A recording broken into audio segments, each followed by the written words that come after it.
When they make baseballs for the pros, they aren't just playing around. They build these balls precisely to league standards, and incredibly, those standards date back to 1872. Each ball is uniform in circumference and weight, so the game is an equal contest.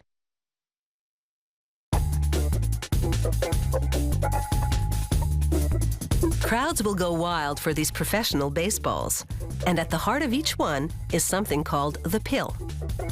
The pill is smaller than a golf ball. It's about 10.5 centimeters in circumference. Inside the pill's rubber casing is a sphere of cork. They pour latex adhesive over hundreds of pills loaded into a drum.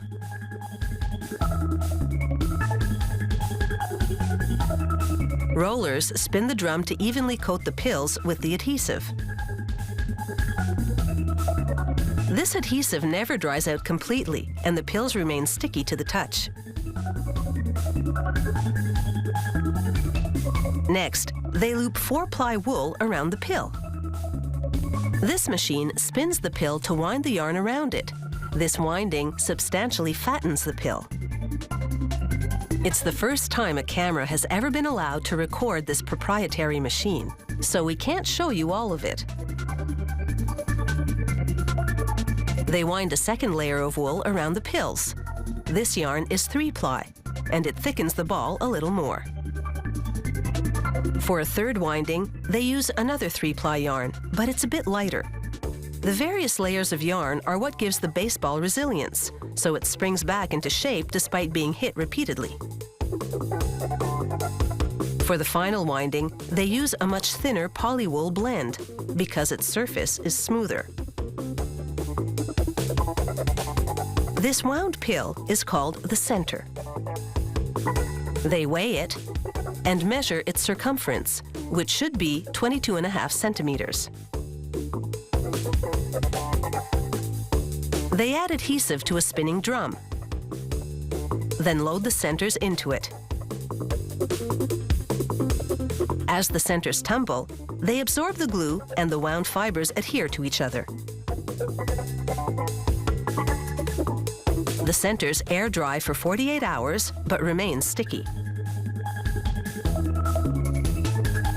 Using this hydraulic press, they punch out figure-8 shapes from leather, complete with holes around the periphery, allowing them to be stitched into baseball covers. But first, they stamp the date and lot number onto them. Then they wrap them in wet towels. The moisture will make the leather pliable enough to sew.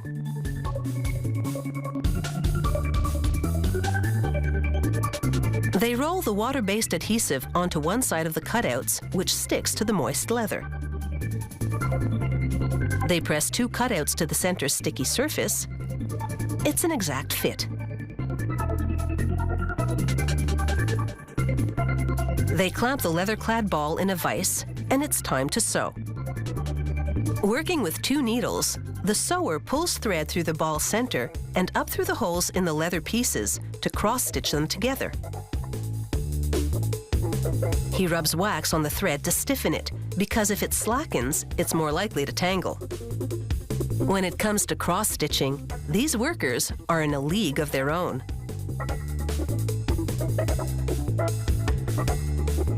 They make quick work of the 108 stitches in each ball.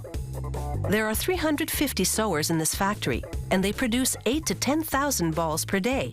That's a lot of home runs.